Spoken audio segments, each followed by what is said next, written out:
Le cambriolage d'aujourd'hui a mis les enquêteurs hors de leur esprit, jusqu'à ce qu'ils le décrivent comme le braquage du siècle. Notre histoire commence en 2006.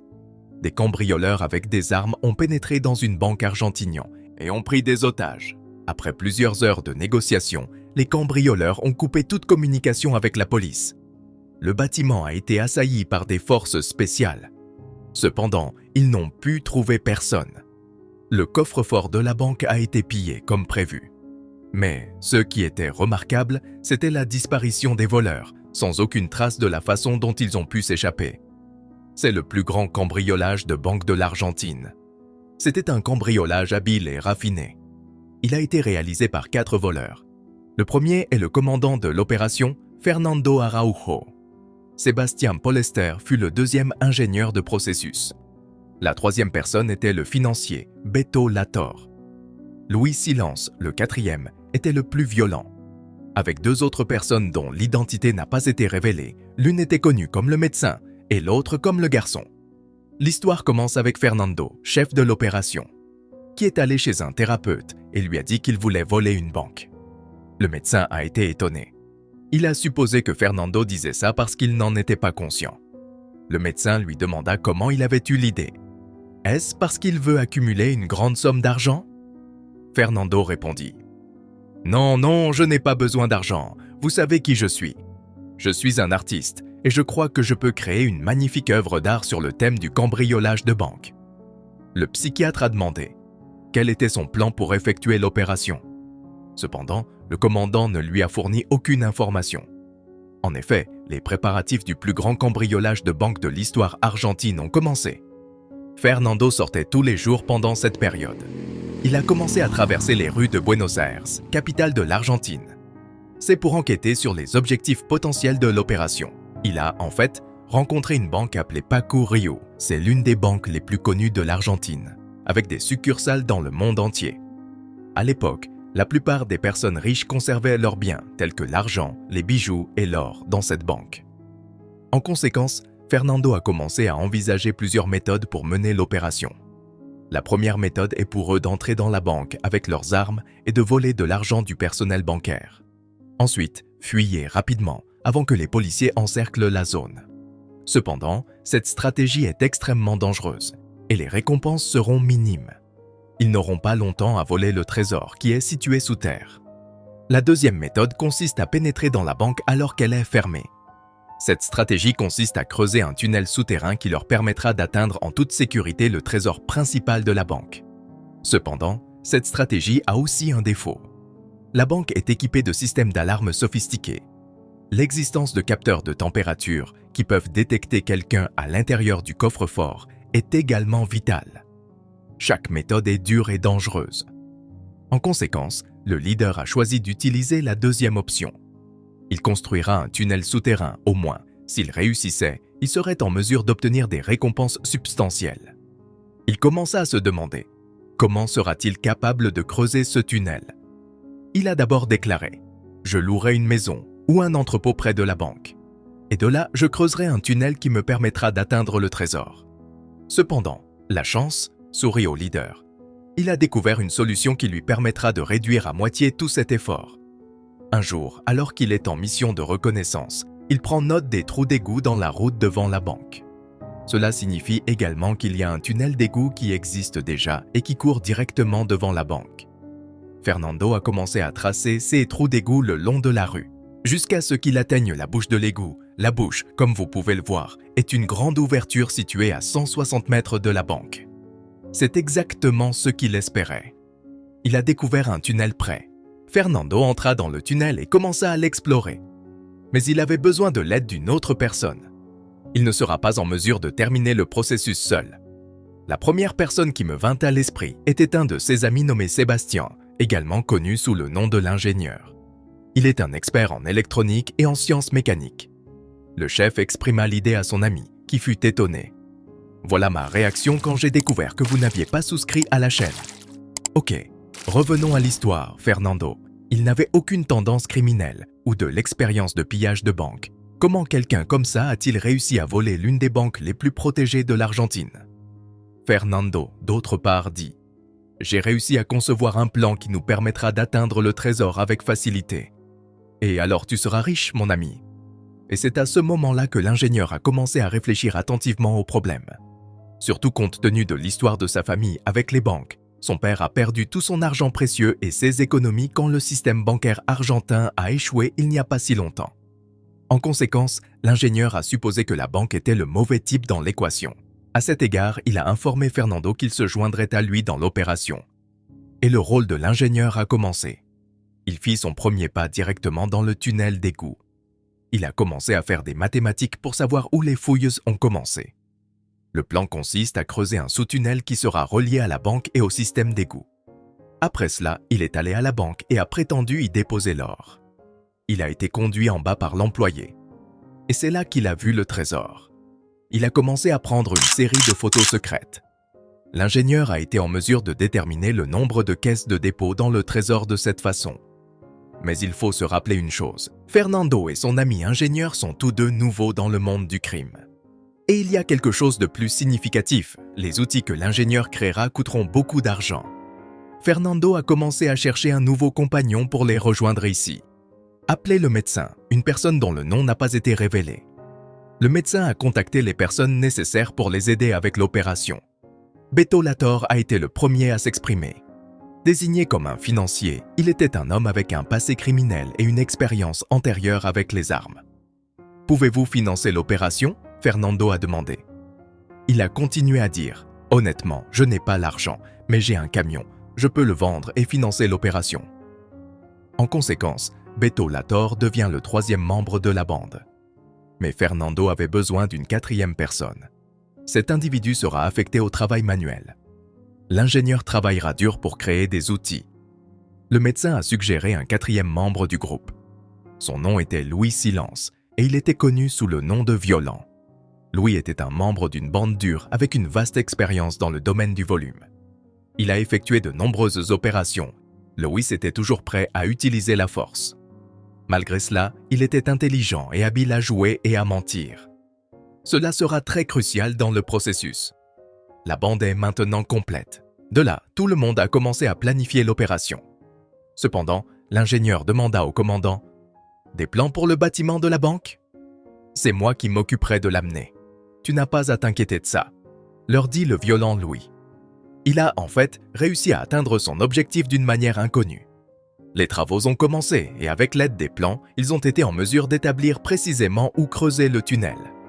Le plan que la bande a préparé est représenté dans l'image devant vous. Nous sommes maintenant dans la phase de mise en œuvre. Le groupe a commencé à rassembler les outils qu'il désirait. Ils sont arrivés avec un générateur d'icelle et du matériel de forage et ont commencé à creuser le tunnel. Bien sûr, l'excavation prendra au moins quelques mois. Pendant cette période, ils doivent s'attaquer aux prochains problèmes qu'ils rencontreront. Une fois qu'ils auront eu accès au trésor, ils seront surveillés par le capteur de chaleur. Le commandant Fernando est aussi un artiste, donc il se lance dans l'objectif de créer un costume qui peut cacher leur température des capteurs. Après la conception, il est sorti et a acheté une caméra thermique. Il a commencé à expérimenter sa capacité à masquer la chaleur du corps humain. Malgré le succès de la conception dans les tests, Fernando n'était pas convaincu. Le costume, comme vous pouvez le voir, n'était pas professionnel. Les capteurs peuvent les détecter à tout moment en raison de leur mouvement continu à l'intérieur du coffre-fort. Fernando était préoccupé par cette question. Et il pensait constamment à une technique plus sûre pour entrer dans le coffre-fort. Un jour, une pensée sauvage l'a frappé. Et si les deux tactiques, l'excavation de tunnels et les raids armés, étaient combinés? Au lieu d'entrer dans le tunnel, ils peuvent en sortir. En conséquence, les capteurs et les alarmes seront rendus inefficaces. Fernando a présenté l'idée au groupe et tout le monde semblait surpris et excité. Nous passons maintenant à la prochaine partie de la stratégie, qui est d'obtenir des armes à feu. Beto Lator prend le rôle du financier. Beto, comme indiqué précédemment, a des antécédents de gang. En conséquence, il était chargé de fournir les armes qui seraient utilisées dans l'opération. Mais avant tout, il y a des informations dont vous devriez être conscient. C'est-à-dire que les armes qu'ils utiliseront seront uniques. Nous le révélerons à la fin de l'histoire, alors gardez ces connaissances à l'esprit. Il y avait un autre défi à relever après la construction du tunnel et la livraison des armes.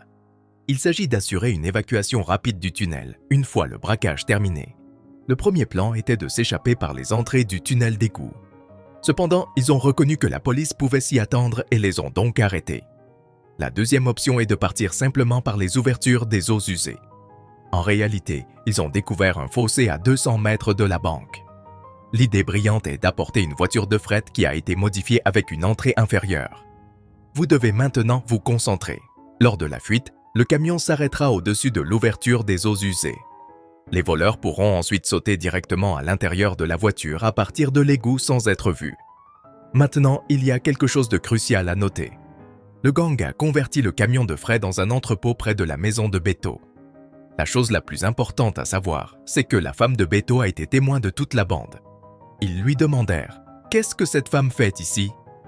Il a répondu « C'est bon, je lui fais confiance, croyez-moi, tout va bien. » Les membres de la bande ont rencontré la femme de Beto pour la première et seule fois. Gardez cette dame à l'esprit parce qu'elle jouera un rôle crucial dans l'histoire. Après avoir modifié le camion, ils ont embauché un chauffeur et l'ont nommé le garçon. Tout était presque terminé. La seule chose dont ils ont besoin est un moyen simple d'ouvrir des caisses de dépôt sécurisées. En conséquence, l'ingénieur Sébastien a créé un dispositif hydraulique connu sous le nom de canon. Le but de cet outil était de briser les serrures des caisses de dépôt en 7 secondes. Après toutes ces préparations et ces travaux, tout était enfin prêt. Nous sommes maintenant le 13 janvier 2006. Sébastien, l'ingénieur, était le seul à entrer dans le tunnel des eaux usées. Puis, il est entré dans le tunnel que le groupe avait creusé. Il a pu atteindre le mur de la banque en utilisant ce tunnel. Pendant ce temps, le commandant Fernando, Beto, le financier et le violent Luis, ils étaient tous rassemblés devant la banque. Et quand ils étaient sûrs que tout était en ordre, ils ont envahi la banque avec des armes à feu, enlevant des clients et du personnel. Pendant ce temps, la sécurité de la banque dans la salle de contrôle a appelé les policiers. En quelques minutes seulement, les policiers ont encerclé la banque de tous les côtés. Ici, Fernando a commencé à mettre en œuvre ce qu'il appelait le plan Coco. Le plan était d'enlever un otage. Puis il sortit de la porte de la banque, faisant semblant de fuir. Puis il retourne à la banque. Quand il remarque que les policiers ont encerclé la zone, le but du plan était de tromper les policiers, pour penser que les cambrioleurs avaient planifié leur fuite avant leur arrivée. Cependant, à cause de leur réponse rapide, le plan a repoussé, piégeant des criminels à l'intérieur de la banque. Ils ont également garé un faux véhicule de fuite devant la banque. En conséquence, il semble être un véhicule de fuite. Le chef de la police est arrivé sur le lieu de l'incident. Les policiers l'ont informé que les cambrioleurs avaient tenté de s'échapper par la porte. Mais dès qu'ils remarquèrent les policiers encerclant la zone, ils retournèrent à la banque. Le chef de police a supposé que les voleurs avaient été piégés. En conséquence, ils sont incapables de fuir nulle part. Entrons dans la banque. La bande était chargée de la situation là-bas. Sauf pour un détail, le gardien qui s'était barricadé dans la salle de surveillance. Ils sont déterminés à le sortir de là de toutes les manières possibles, parce qu'il a eu un contact direct avec les policiers. Il appellera les policiers s'il les voit quitter la banque. Alors leur stratégie va échouer. Ils essayent de négocier avec lui, mais il a refusé d'abandonner, quoi qu'il arrive. Puis violent Louis a enlevé l'un des employés de la banque. Il a ensuite placé son arme sur sa tête. Il a commencé à menacer la garde, à la tuer s'il ne sortait pas. Mais il refusa, jusqu'à ce que violent Louis fit une promesse de ne nuire à personne. Enfin, la garde ouvre la porte et laisse la salle de surveillance. Louis l'a fouillé et a pris son téléphone. Puis il le conduisit à l'entrée de la banque et lui dit « Sortez ». Le garde leva les mains et se dirigea vers la police et les forces spéciales qui encerclaient la zone.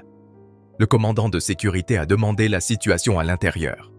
Il les a informés qu'il y avait 3 voleurs armés présents. Ils ont environ 30 otages. Il les a informés qu'ils avaient volé son téléphone.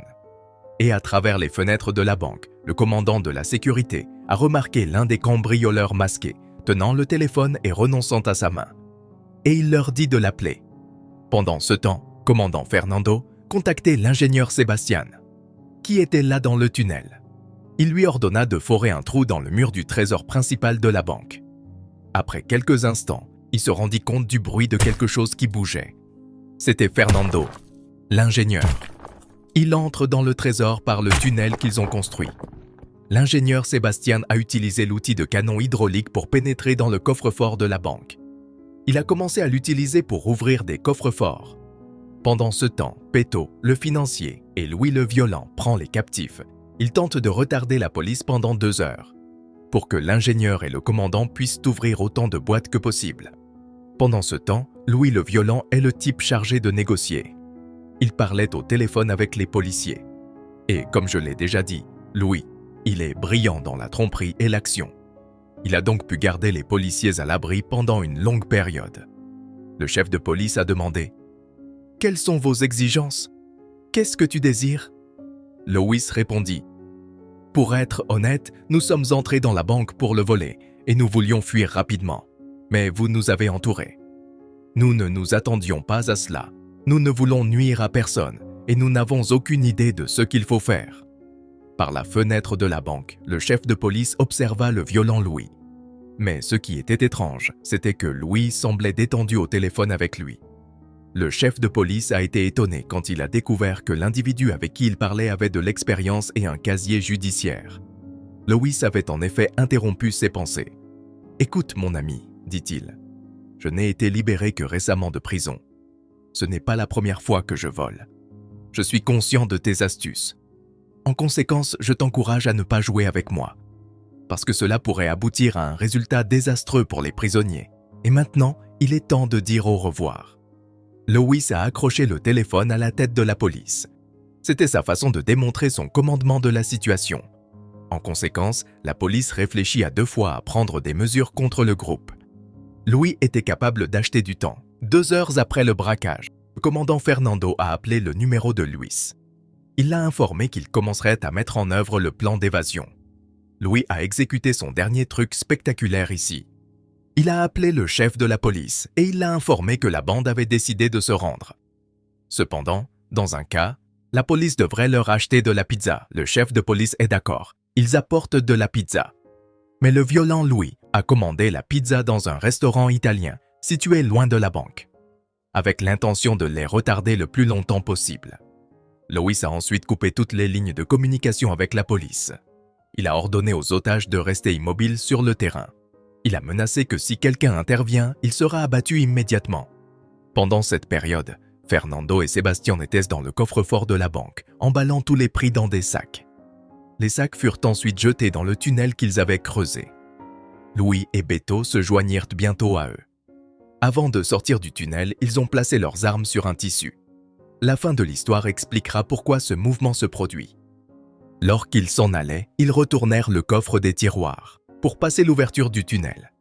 Ils ont rapidement embarqué sur les bateaux en caoutchouc qui les attendaient dans le tunnel d'égout. Utilisez ces bateaux jusqu'à ce qu'ils atteignent l'ouverture de l'égout, de laquelle ils vont directement à la voiture d'échappement. Immédiatement, ils ont conduit à la maison de sécurité qui avait été préparée à l'avance. À leur arrivée, ils ont mis la voiture dans le garage et ils ont déchargé des sacs de proie d'eux-mêmes. La première chose qu'ils ont fait était d'allumer la télévision, de regarder les nouvelles et de savoir ce qui se passait et si la police les a identifiés ou non. La surprise, c'est que la police n'a même pas sauté sur la banque. Les membres du gang regardaient les nouvelles et riaient comme s'ils regardaient un film. Ils voulaient voir la réaction de la police à leur plan de génie. Revenons au chef de la police. Après l'arrivée de la pizza, les forces de sécurité ont tenté de communiquer avec Louis plusieurs fois. Mais personne n'a répondu au téléphone. Le commandant a décidé qu'il était temps de mener une opération d'assaut. En quelques minutes, les forces spéciales étaient à l'intérieur de la banque.